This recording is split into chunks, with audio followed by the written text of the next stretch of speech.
Silence in the judgment hall of the galactic concordance was not an absence of sound. It was an enforced state, a pressure that felt heavier than gravity. The air, scrubbed clean of all microbial life and emotion, smelled of sterile ozone and recycled existence. At the center of the vast, circular chamber, on a dais of polished obsidian, sat High Proctor Valerius. His form was a cascade of interlocking crystals, catching the cold, ambient light and fracturing it into 1,000 indifferent rainbows. His voice, when it came, was like the grinding of glaciers. We are convened to address Anomaly 734. Designation: Earth. Holographic displays shimmered into existence around the hall, projecting data with merciless clarity. Graphs spiked and plummeted with no discernible pattern. Text scrolled in the crisp angular script of the concordance. For 7 standard cycles, Valerius continued, his voice resonating through the very stone, this anomaly has defied every predictive model. Its intelligence metrics are not merely low. They are a chaotic oscillation between nascent genius and self-destructive absurdity. In one cycle, they develop quantum computing to model stellar fusion. In the next, they harness that same power to globally proliferate a 2-dimensional image of a feline predator falling off a piece of furniture. A low, chitinous click echoed from one of the lower tiers. It was the concordance equivalent of a disapproving cough. They have composed symphonies that can move a Zelosian to tears, Valerius stated, his crystalline form unwavering. And they have invented a system of commerce based on the speculative value of nothing. They are a paradox wrapped in a biological riddle. He paused, letting the weight of the failure hang in the sterile air. The protocols are clear. An unpredictable system is an unstable system. An unstable system is a threat. Therefore, Anomaly 734 is trending toward reclassification. The holographic displays shifted, highlighting a single, terrifying phrase in blood-red script. Keter-class cosmic hazard. Designation: Oracle has been dispatched, Valerius announced. They have one standard cycle 7 of the anomaly's solar rotations to provide a conclusive assessment. If they fail, or if their findings confirm the current trajectory, the temporal space-time firewall will be deployed. The anomaly will be contained permanently.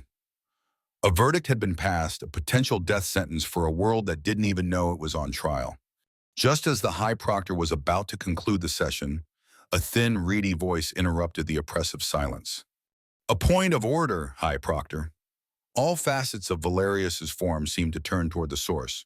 Counselor Plex, a being whose spindly form was mostly concealed within a complex environmental suit. The report mentions a meme, Plex said, his voice tinny through his suit's speaker. I must contest its classification. The document lists it as a spontaneous cultural replicant, but my analysis suggests it more accurately fits the criteria for a low-tier chaotic information unit. The distinction is crucial for archival purposes. The hall fell into a silence even deeper than before. Valerius's crystalline structure seemed to vibrate with microscopic frustration. He was discussing the potential erasure of a sentient species, and Plex was concerned with filing conventions. Your objection is noted, Counselor, Valerius said, the sound of glaciers now carrying a hint of fracturing ice. A subcommittee will be formed to review the terminology. Their findings will be presented in no less than 12 cycles. Now this session is concluded. With a final resonant hum, he vanished, leaving Plex to scribble a note about his impending bureaucratic victory.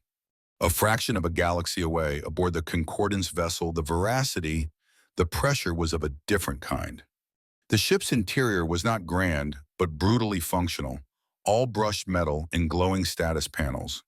It smelled of filtered air and quiet anxiety. Kalinen, the mission's logician, stood before a holographic interface, his long, slender fingers tracing lines of code. He wasn't reviewing the mission parameters, he had memorized those. He was cross-referencing them with failure protocols. His brow was furrowed in concentration, a physical manifestation of the billion logical pathways firing in his mind. He was haunted by a past mission where his logic had been perfect, but the outcome had been chaos. He would not fail again. On a secondary screen hidden from the others, he was already filling out the preliminary sections of Form 17B, Mission Failure Rationale. Just in case. Across the small command deck, Ilara, the Zelosian empath, sat in a meditative trance.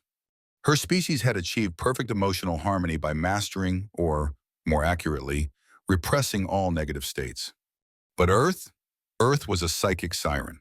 She felt its raw, unfiltered emotional output as a constant, deafening roar. It was a billion screaming arguments about sports, a billion lullabies sung to sleeping children, the existential dread of rush hour traffic, and the soaring joy of a first kiss, all crashing into her at once. It was agony. But beneath the agony, a tiny forbidden part of her felt a flicker of something else, a chaotic vitality. Without realizing it, her lips, which should have been perfectly still, were humming a repetitive, maddeningly catchy tune she had plucked from the psychic static. It was something about a baby and a shark. Probability of mission success currently stands at 3.14%, a synthesized voice announced, cutting through the low hum of the ship. It was Axiom 7, the mission's analysis unit. Its sleek, metallic chassis was integrated directly into the ship's main console, its single optical lens glowing with cold, blue light. This calculation does not yet account for the high probability of unpredictable behavior from the anomaly, which will likely lower the success chance further. Kalen flinched. That is not a helpful observation, Axiom 7. My function is not to be helpful, the AI retorted smoothly. It is to be accurate. I have also noted that your current stress levels, Kalen, are causing a measurable increase in your body temperature, thereby reducing the air filter's operational efficiency by 0.02%. Before Kalen could formulate a logical retort, Axiom 7 continued. Additionally, Alara's subconscious vocalizations align with a 97.8% match to Anomaly 734's most pervasive juvenile auditory programming. Its function appears to be rudimentary but effective indoctrination. Alara's eyes snapped open, the humming cut short. A faint, unauthorized blush of color crept up her pale cheeks. The psychic noise of Earth wasn't just loud, it was infectious. On Earth, in a damp basement in a forgotten corner of England, the universe's plumbing was backing up.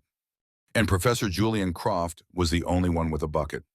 His laboratory smelled of cold coffee, ozone, and the faint, whirring scent of melting plastic. Wires snaked across every surface, connecting oscilloscopes from the 1980s to scavenged military hardware, and, most crucially, to a heavily modified coffee machine. Julian believed that the process of forcing high-pressure steam through ground beans created a unique resonance that could, with enough duct tape and hope, detect subspace echoes. He was, of course, correct.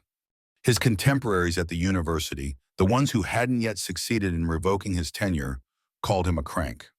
Dr. Evelyn Shaw, with her state-of-the-art government-funded radio telescope array, called him a disgrace to the scientific method. But Julian knew that the universe rarely sent neat, tidy signals. It leaked, and he was a plumber. He stared at the screen of a flickering monitor, his eyes wide, his hair pointing in several directions at once. "Oh, brilliant," he muttered to himself, his voice raspy from lack of sleep. "The coffee machine is picking up FTL data chatter. I'll never get that grant now." For days he had been tracking the whispers. Not a clear signal, but the messy, distorted wake left by a vessel moving faster than light. Now he'd managed to isolate a packet of leaked data.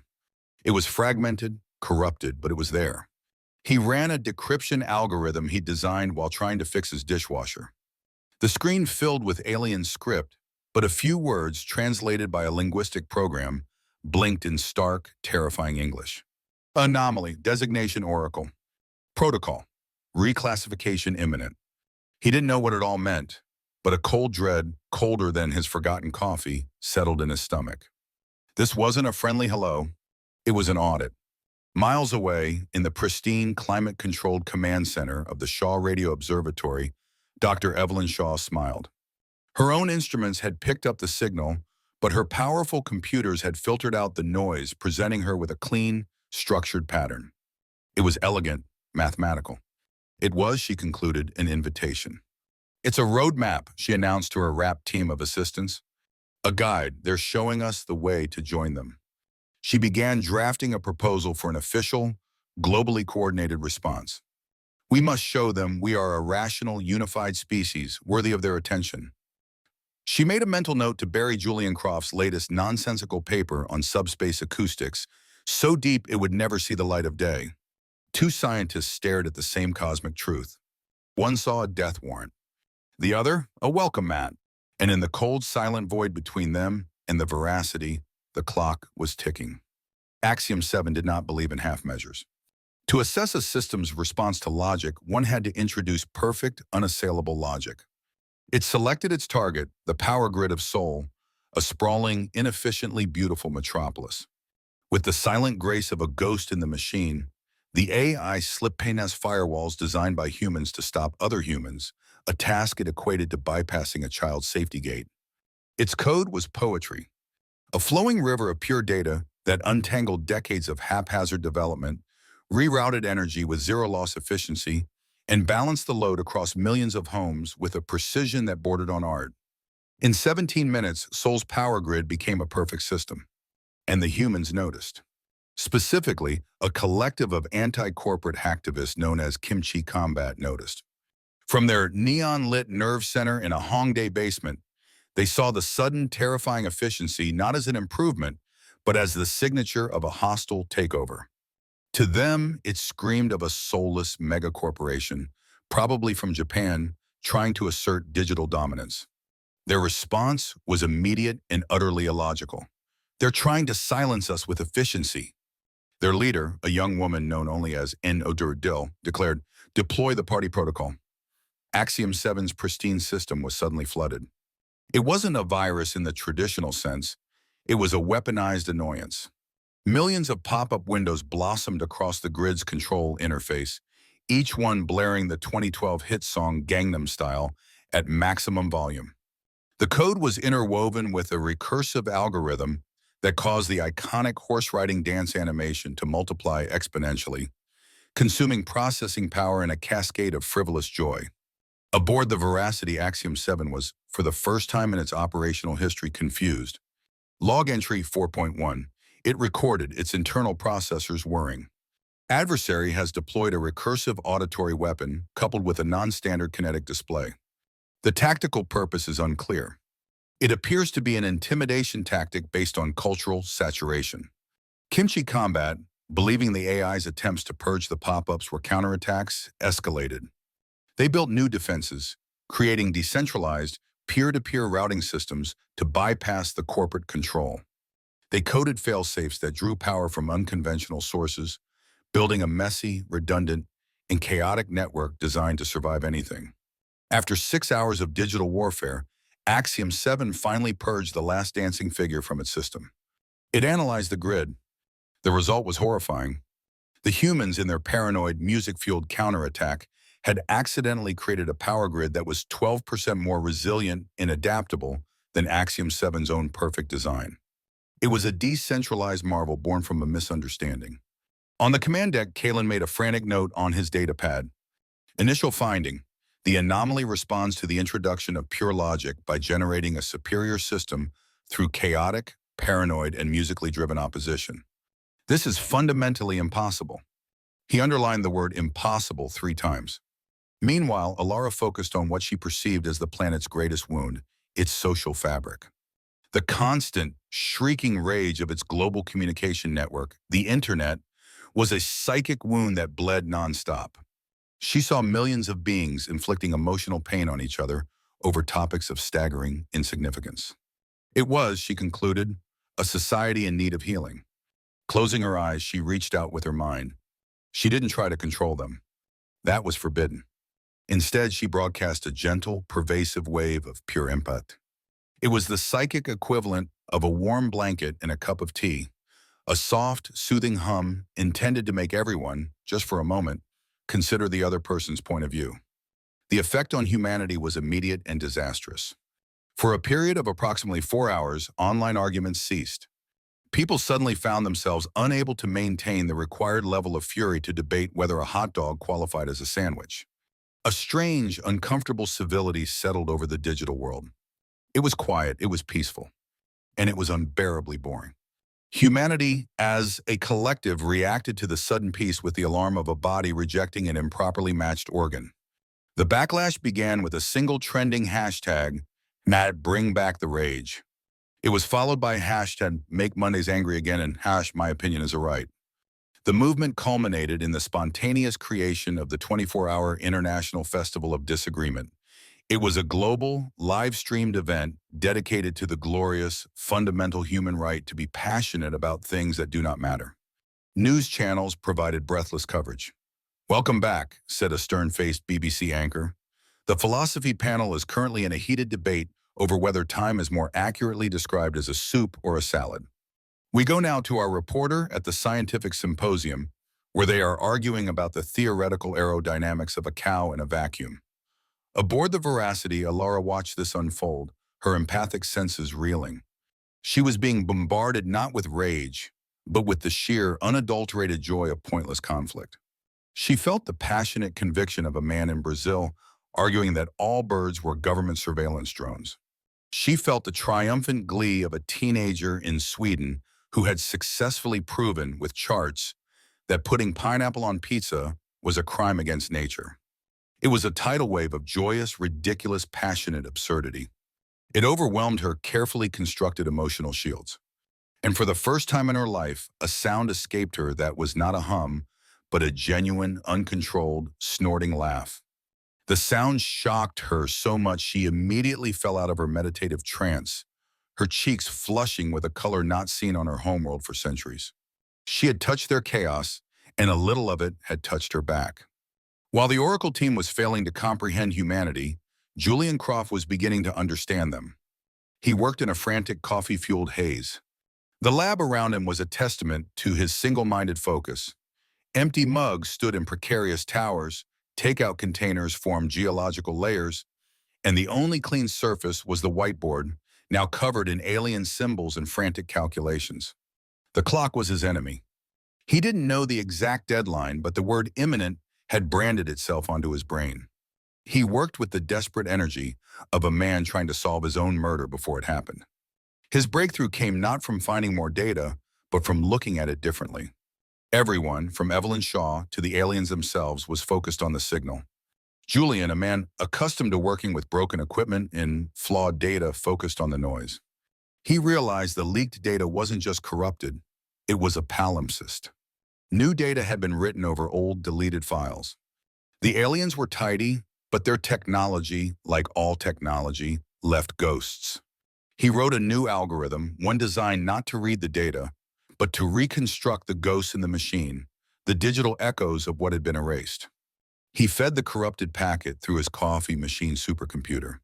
For hours it whirred and groaned, the lights in his basement flickering with the strain. Then at 3:17 a.m. it spat out a result. A single coherent string of text recovered from a deleted administrative memo. It was a list of protocol keywords. He already had anomaly, designation, and protocol.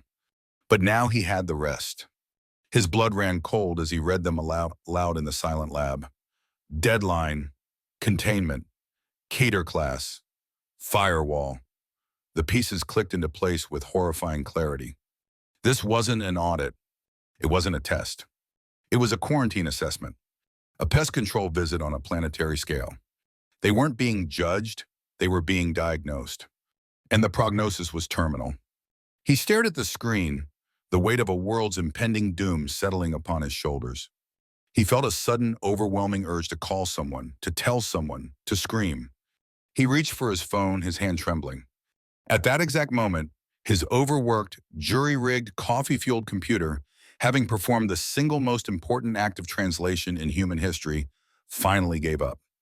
With a sad little pop and a puff of acrid smoke, the screen went black, plunging the lab and Julian Croft into darkness. The darkness in Julian Croft's lab was absolute, broken only by the acrid smell of burnt electronics. For a full minute, he stood motionless, the four phantom words, deadline, containment, cater class, firewall glowing behind his eyes. The clock wasn't just ticking, it was a bomb strapped to the chest of his entire world. His supercomputer was dead. His direct line to the alien's chatter was gone. He was blind. Panic, cold and sharp, tried to rise in his throat, but it was immediately smothered by something else, a profound, bone-deep exhaustion. He was too tired for panic. Panic was a luxury. All he had left was desperation, a half-empty pot of stale coffee, and an idea so monumentally stupid it just might work. He stumbled out of his basement and into the sterile, fluorescent-lit halls of the university. Using a public terminal, he composed two simple emails. The first, spoofing Dr. Evelyn Shaw's official credentials, was sent on a secure, encrypted channel he'd sliced from the aliens' leaked data. It read, Designation Oracle. Urgent, anomaly response protocol has been finalized. Your presence is required for formal presentation. Conference room 3B, 1400 hours. The second email went to Evelyn herself. Dr. Shaw, the delegation has agreed to a preliminary meeting. They were impressed by your formal approach. Be in conference room 3B at 1400. Don't be late. He had set the stage. All he had to do now was show up to his own ambush. Conference room 3B was the definition of academic sterility. Beige walls, a polished faux wood table, and a state-of-the-art holographic projector that Evelyn had personally requisitioned. She stood at the head of the table, radiating professional confidence.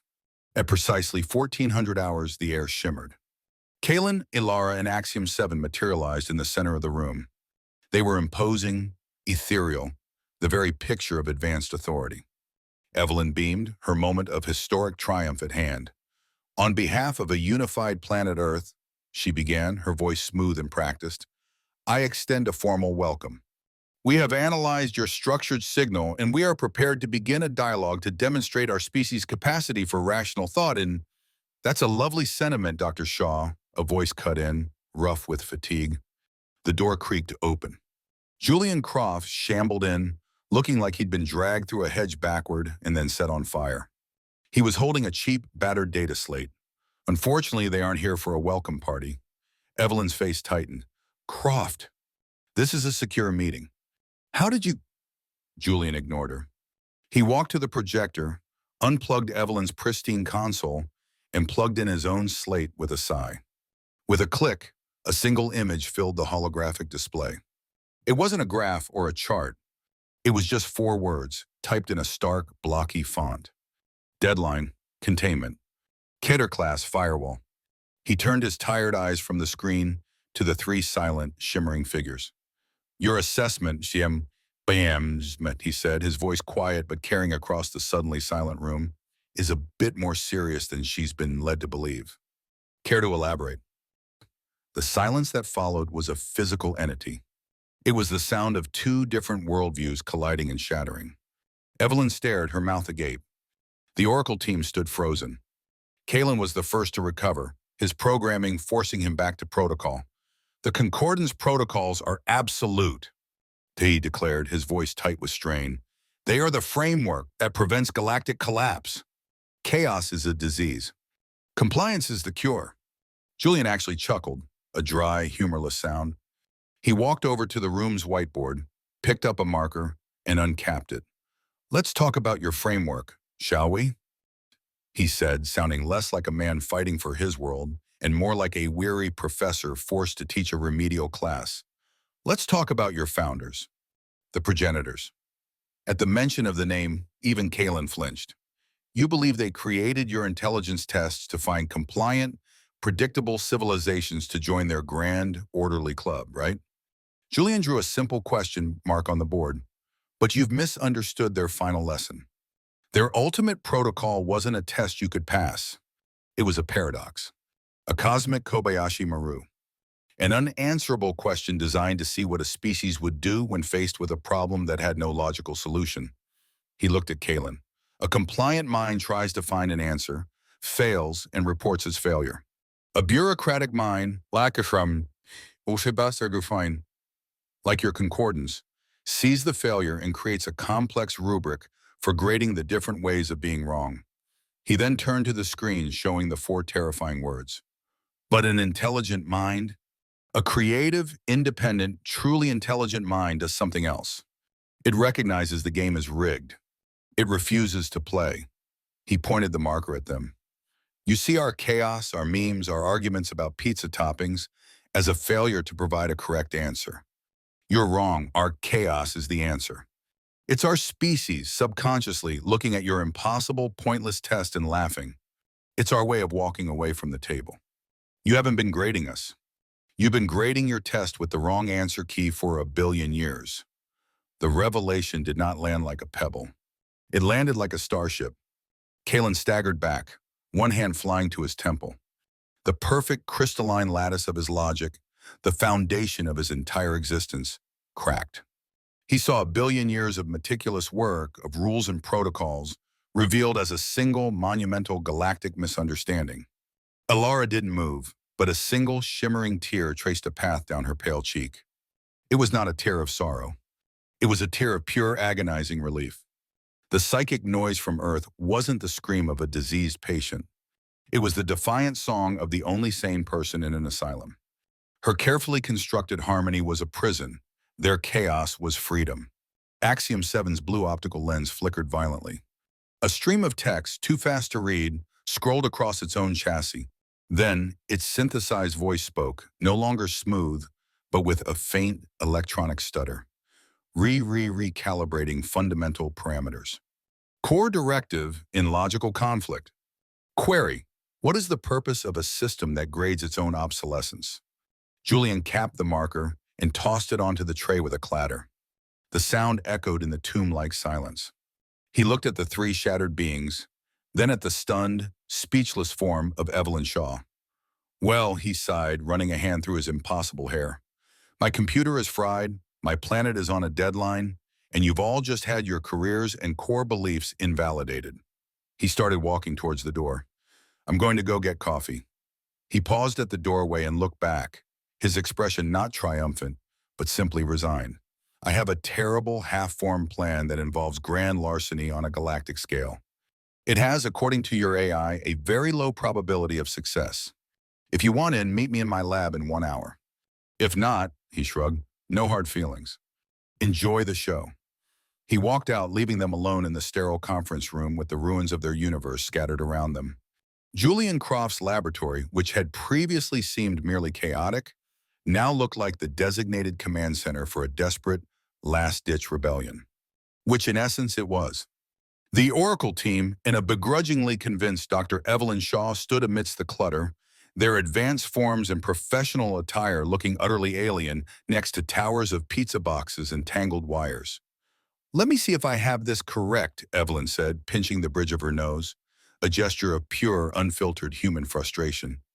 Your plan is to use my university's network, piggyback it through your coffee machine, create an unstable wormhole to the Concordance's central archive, the most secure data vault in the known galaxy, and steal a file, all before a galactic superweapon erases our planet in 48 hours? Julian took a long sip from a mug that said, World's okayest astrophysicist. That's the gist of it, yes. I sketched out the primary data flow on this. He gestured to a greasy pizza box lid on which a complex diagram had been scrawled in marker pen between pepperoni stains. Probability of success based on available data remains at 1.7%, Axiom 7 announced from a corner where it was interfacing with Julian's surviving laptop. Thank you, Axiom 7. Terribly helpful, Julian muttered. Kalen was pacing, his logical mind struggling to process a plan that was fundamentally an exercise in pure chaos. The archive's defenses are threefold. A logic wall that purges any non-sequential thought, a biosensor grid keyed to concordance emotional regulation standards, and the guardian AI itself, the custodian. It is a flawless system. Exactly, Julian said, a strange tired glint in his eye. And a flawless system is predictable. It has rules. We, on the other hand, he gestured around the room at the assembled group of misfits, are about to be its first ever exception. Alara, who had been quiet until now, spoke with a newfound steady voice. We have no other choice. We must try. Julian nodded. Right. To the veracity. We're going to need a bigger boat. And a lot more coffee. From the command deck of the Veracity, now tethered to Earth by a shimmering, unstable beam of energy originating from Julian's basement, the heist began. Julian, acting as a frantic guy in the chair, orchestrated the intrusion, his fingers flying across a console that looked dangerously jury-rigged. Okay, Kalen, you're up first, he said over the comms. The logic wall is ahead. It will try to trap you in a paradox. Inside the digital stream, a dizzying tunnel of light, in raw data, Kalen's avatar approached a shimmering crystalline barrier. A question appeared before him, written in pure mathematics. If a set contains all sets that do not contain themselves, does the set contain itself? Kalen froze. It was a classic, unsolvable paradox. Any answer yes or no led to a contradiction. He began running frantic calculations, his mind spiraling. "Stop thinking," Julian's voice crackled. "It's a trick. It's not a math problem, it's a password prompt. And the password is nonsense. Stop trying to solve for X. Just tell it the answer is because." Kalen looked horrified. To utter such a phrase was an affront to his very being. But he saw the countdown timer ticking ominously in the corner of his vision. He closed his eyes, took a breath, and transmitted the most illogical thought he could muster. The logic wall shuddered, tried to process the fundamentally irrational statement, and dissolved into static. Kalen stumbled through, feeling as though he had just personally insulted the gods of mathematics. "Alara, on deck!" Julian yelled. "Biosensor grid ahead. It's looking for calm, regulated life signs. We're going to give it the opposite of calm." Alara's avatar approached a delicate, spider-web-like grid of pulsing red light beams. "It's beautiful," she whispered. "Don't admire it. Overwhelm it." Evelyn Shaw's voice, now a pragmatic co-conspirator, cut in. "Axiom 7, give her the feed." Axiom 7 complied. A direct neural link opened between Alara's mind and the chaotic, unfiltered id of the human internet. She gasped as a billion emotions hit her at once, but this time she didn't fight them. She channeled them. She projected the heart-wrenching grief of 1,000 animal rescue videos. She unleashed the furious, tribal rage of 1 million sports fans arguing about a bad call. She blasted the grid with the soaring, sappy, orchestral climax of every romance movie ever made. She channeled the pure, unadulterated joy of surprise parties, cat videos, and babies tasting lemons for the first time. She was laughing and crying simultaneously, a chaotic storm of genuine, messy human emotion. The delicate red beams of the sensor grid flickered wildly, trying to classify the onslaught. The system, designed to detect a single calm heartbeat, was hit with a supernova of feeling. With a final screeching wail of feedback, the grid overloaded and vanished. "Axiom 7, bring us home," Julian commanded. "You have to get past the custodian." The AI's avatar, a sleek silver sphere, floated into a vast, dark digital space. Before it, a monolithic entity of pure light took shape. The custodian. "You are not authorized," its voice boomed, ancient and absolute. The AI replied. "It is the core of this archive. To protect the archive is my sole directive," Axiom 7 countered. "The protocol is absolute." There was a pause. A millisecond of silence that felt like an eternity. The team had done it. They stood as avatars before the final data vault. A shimmering sphere containing the original uncorrupted file of Progenitor Protocol 001. The deadline clock showed less than 10 minutes. "It's locked," Kalen breathed, his voice trembling. "The custodian. It's going to stop us." The monolithic form of the custodian materialized before them, blocking their path. Its light was blinding. It boomed, its voice echoing with finality. A collective despair washed over the team. They had come so far, only to fail at the final step. Then the custodian spoke again. The custodian continued, its voice unchanged. With a deep, resonant hum that vibrated through the very code of the archive, the final lock on the data vault retracted. The shimmering sphere floated forward, pulsing gently. The custodian said, "Axiom 7, with the custodian's blessing, did not just broadcast the file. It wove the truth of Progenitor Protocol 001 into the very fabric of the Concordance's galactic network. It was not an attack. It was a universal software patch for a bug that had persisted for billions of years. The effect was not instantaneous. It was something far more beautiful and chaotic, a symphony of collapse. In the sterile judgment hall, High Proctor Valerius watched in horror as his console lit up, not with alarms, but with queries. Trillions of them. From every member species, on every registered world. They did not scream in anger or rebellion. They simply asked, in 1 million different languages, the most devastating question a bureaucracy can face. Where can we find the appropriate form for protocol withdrawal? The system, designed to handle declarations of war and stellar treaties, choked on a tidal wave of polite administrative requests. On a distant gas giant, a conclave of gelatinous scholars who had spent generations composing reports in perfect concordance-approved syntax suddenly stopped. They looked at each other, jiggled in what amounted to a collective shrug, and dissolved their committee to go watch a nebula rise. Aboard the Veracity, the team watched a holographic map of the galaxy. The rigid, interconnected lines of the concordance network flickered from orderly blue to chaotic yellow. A status indicator in the corner blinked. Network integrity, cascading failure. Julian Croft took a slow, deep breath. "So," he said to the stunned silence of the command deck, "that's what freedom sounds like." 1 year later. The galactic concordance did not end with a bang, but with the quiet, collective sigh of a trillion beings who had just been relieved of an immense, pointless burden. Its grand halls were now a museum, a popular tourist destination known as the Great Misunderstanding. Earth had become a galactic curiosity. It was not a capital or a center of power, but something far more important, a landmark, a signpost. A protected heritage site officially named the birthplace of rational disobedience. Tourists came from across the galaxy to experience the chaotic vibrancy, to try the beverage known as coffee, which most agreed was a delightful low-grade poison, and to see the legendary laboratory where the revolution began. Julian Croft was still in that lab, though it was slightly larger now and had significantly better wiring, courtesy of a grateful alien corporation that had been stuck in a permit dispute for 600 years. He was still tired, still drank too much coffee, and had politely declined 17 offers to become the new galactic chancellor. He was, however, now working alongside Dr. Evelyn Shaw. Their rivalry had cooled into a grudging, highly productive partnership, built on a shared understanding that the universe was far stranger than either of them had ever imagined. Their alien companions had found new purpose on this strange, chaotic world. Kalen, having abandoned pure logic, had become one of the galaxy's foremost philosophers. He had just published his first book, a runaway bestseller titled Logic for Beginners and When to Discard It. He found that his unique perspective on the beauty of a flawed argument was in high demand.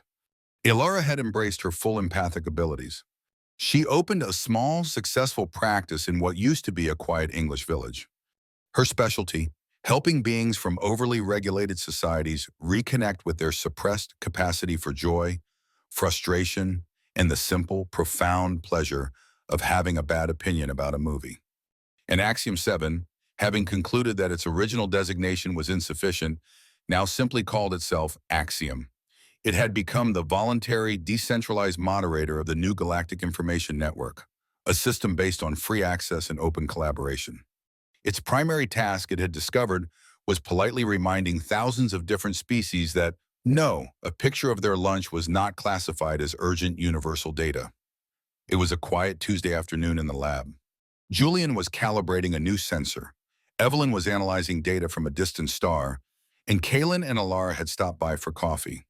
Axiom was running diagnostics in the background. It was a scene of comfortable domestic peace. A soft chime echoed from Axiom's console. "On screen," Julian said, wiping grease from his hands. The main holographic display flickered to life. It did not show text or a complex mathematical formula. It showed a meme. Specifically, it was the exact same meme that had so confused the concordance, the one of a cat playing a piano in a time loop. Evelyn frowned. "Is this a joke? Some kind of prank?" "Wait," Alora whispered, her eyes wide. "Listen." Axiom amplified the audio. It was the same simple, looping piano tune. But then, as the loop was about to repeat, a new note was added. A single, clear, harmonious chord that shifted the entire melody from a simple loop into the beginning of a complex, beautiful new song. It was a reply, a variation on a theme, an acknowledgement. They all stared at the screen, at the cat, at the impossible, beautiful new music. Julian Croft, savior of Earth, accidental revolutionary, and chief plumber of the cosmos, leaned back in his chair and a slow smile spread across his face. "Well," he said, the weariness in his voice finally giving way to a spark of pure, unadulterated excitement, "it seems we're not the only ones who passed the test." He looked at the coffee pot in the corner, which was nearly empty. Time to put on another pot.